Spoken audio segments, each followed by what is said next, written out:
월드컵 이야기 나눠보도록 하겠습니다. 스포츠문화부 조한대 기자와 함께하겠습니다. 안녕하십니까? 안녕하세요. 네, 표정을 보니까 이제 또 밤새서 경기를 보신 것 같은데 아마 많은 국민분들도 밤을 새서 보셨지만 결과는 조금 아쉬웠습니다. 1대4 패배를 했는데 먼저 경기 내용부터 한번 정리를 쭉 해주실까요?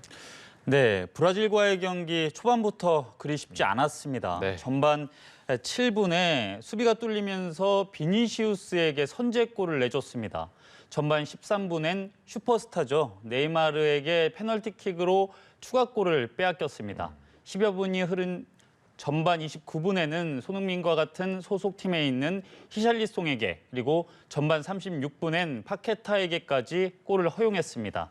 전반에 4골을 허용하며 무력하다 싶을 정도로 밀리는 경기를 펼친 대표팀은 후반전 들어 힘을 냈는데요. 후반 20분에 황인범과 교체 투입돼 월드컵 데뷔전을 치른 백승호 선수가 대표팀에 힘을 불어넣었습니다.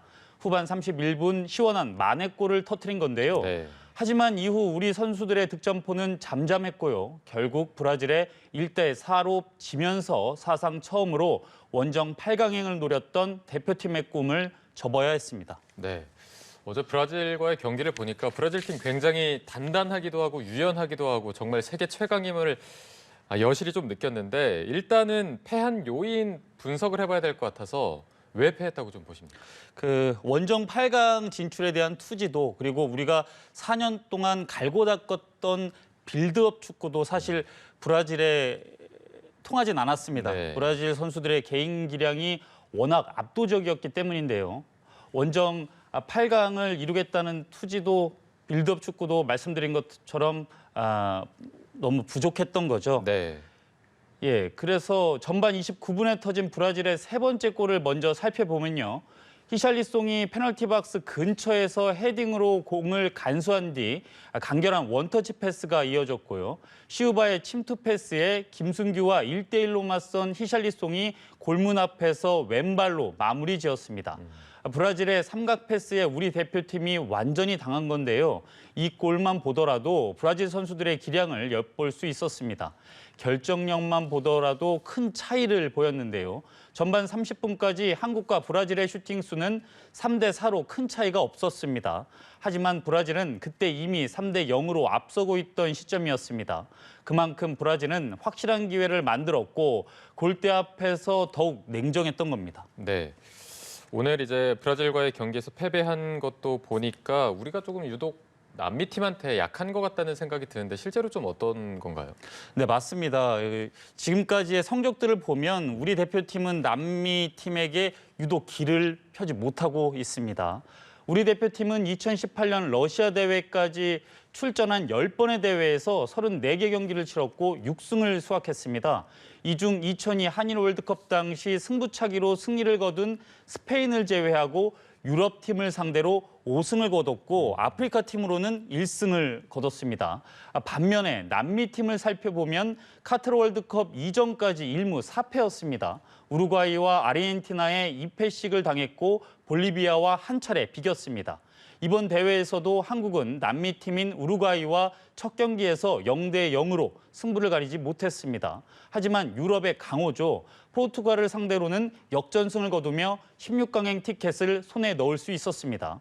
그리고 브라질전을 맞았을 때 결국 또 졌습니다. 그동안 브라질을 7차례 만나 1승 6패였는데 이제 1승 7패가 됐네요.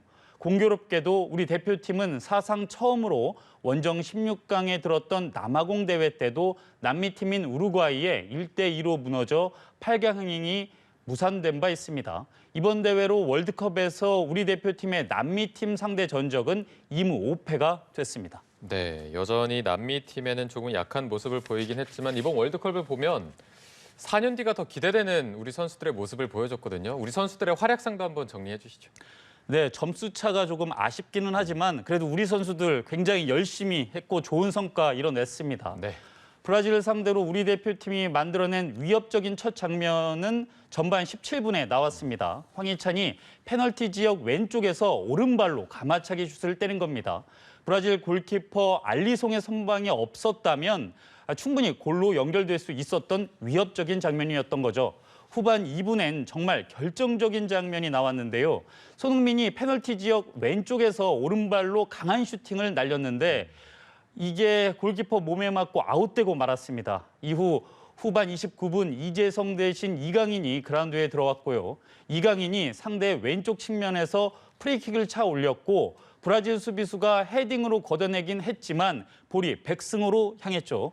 그러자 백승호가 왼발로 잡아놓고 왼발 슛으로 브라질 골망을 흔들었습니다. 백승호의 월드컵 데뷔전 데뷔골이자 브라질에게는 조별리그 카메룬전에 이은 이번 대회 두 번째 실점이었습니다. 네, 보는 또 국민분들의 마음을 시원하게 해주는 백승호 선수의 골이 있었고요. 네, 맞습니다. 이번에 우리 팀의 좀 결과를 보자면 원정 두 번째 16강 진출이라는 성과를 만들어내기도 했고 정말 놀라운 성과를 만들어내서 그동안 우리가 밟아온 길도 한번 정리를 해주시죠.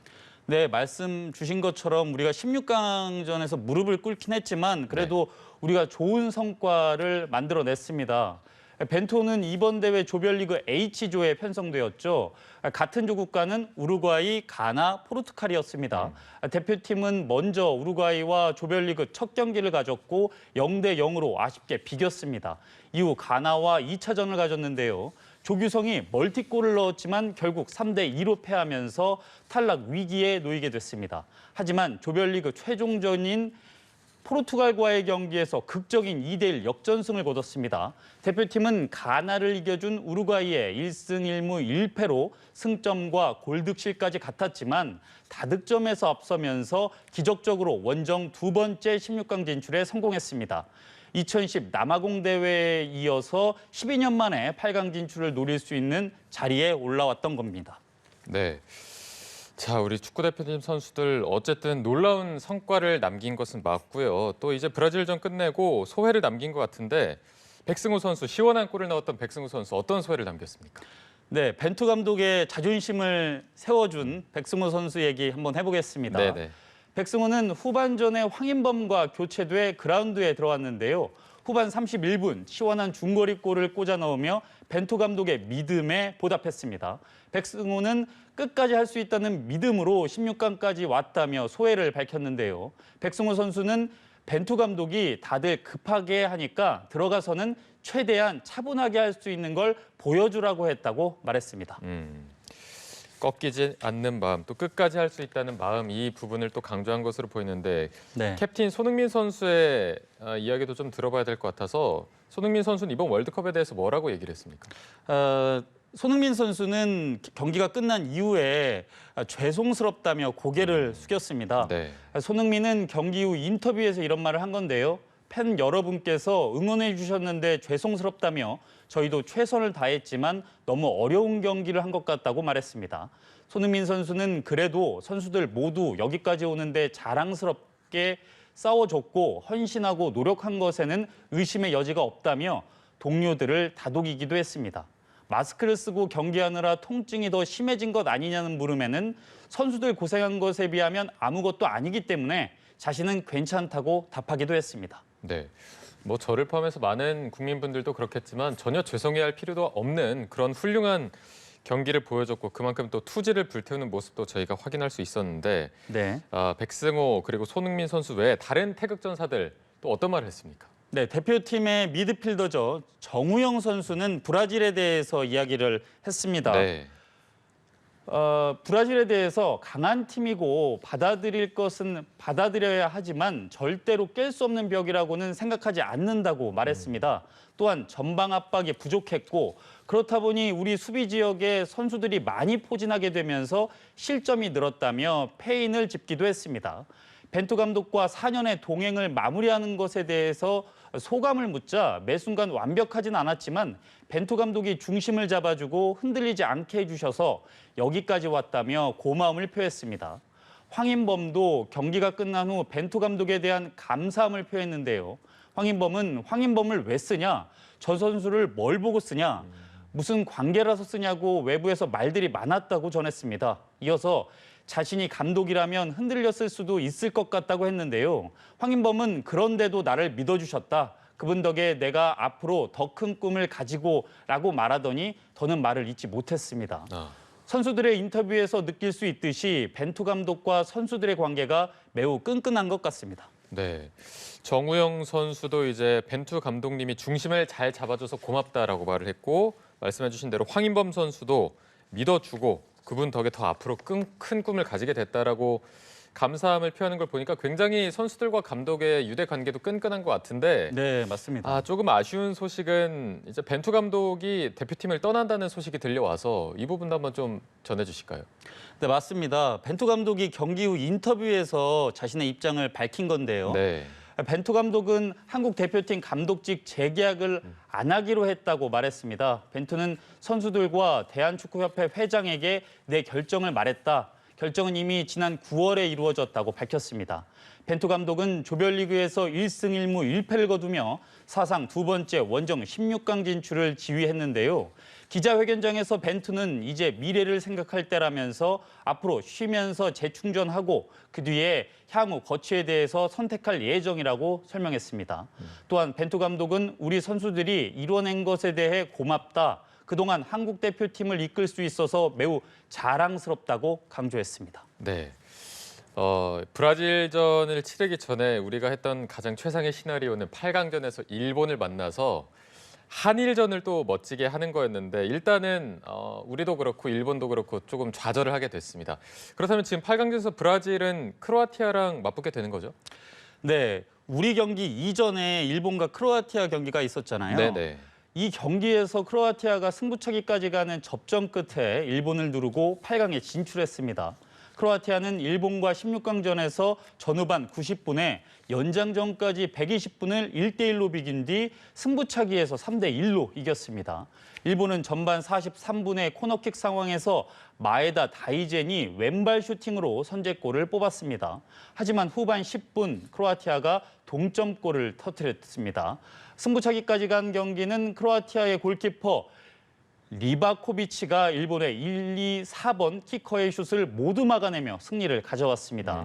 이제 브라질과 크로아티아는 오는 10일 토요일 자정 8강전을 앞두고 있습니다. 네.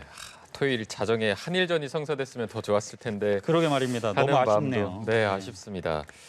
이렇게 된 거 뭐 브라질이 차라리 우승을 했으면 저희의 마음도 조금은 덜 것 같은데 앞으로 8강전 일정 다른 나라들은 또 어떤 게 있죠? 네, 먼저 브라질과 크로아티아의 경기에 이어 오는 10일 토요일 새벽 4시엔 네덜란드와 아르헨티나의 경기가 있습니다. 그리고 다음 날인 11일 일요일 새벽 4시엔 잉글랜드와 프랑스의 경기가 열릴 예정입니다. 오는 11일 일요일 자정에도 8강전이 계획돼 있는데요.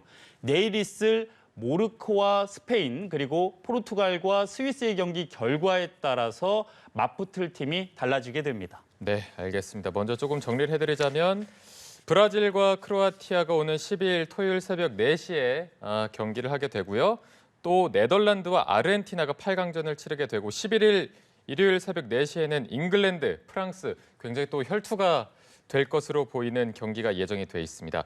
그리고 11일 일요일 자정에도 8강전이 기획이 돼 있고 모로코와 스페인 그리고 포르투갈과 스위스의 경기 결과에 따라서 맞붙을 팀이 달라지게 될 것으로 보입니다. 우리 선수단의 이제 대회가 없기 때문에 조금은 아쉽지만 그래도 8강전도 굉장히 흥미진진한 경기가 될 것 같고요. 우리 대표팀도 그렇고 우리 국민분들도 그렇고 굉장히 수고를 많이 했다 이런 말씀을 드리고 싶습니다. 여기서 조한대 기자와도 이야기 마치도록 하겠습니다. 오늘 고맙습니다. 감사합니다.